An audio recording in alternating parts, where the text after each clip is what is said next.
langu ni Ali, tarehe 16 Januari mwaka 2026. Wasomaji zaidi ya wawili. Wahari waliojitolea kwa wasomaji zaidi.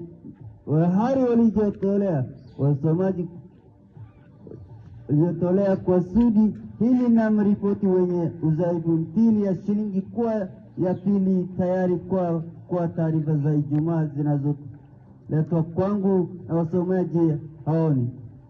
Naam, watazamaji, kama wanavyoona, bila shaka ni ujao upya na siku mpya ulio na sura mpya, na pia tayari kwa uandishi wa ukurasa mpya, pia tayari kwa tayari kwa uandishi wa ukurasa mpya.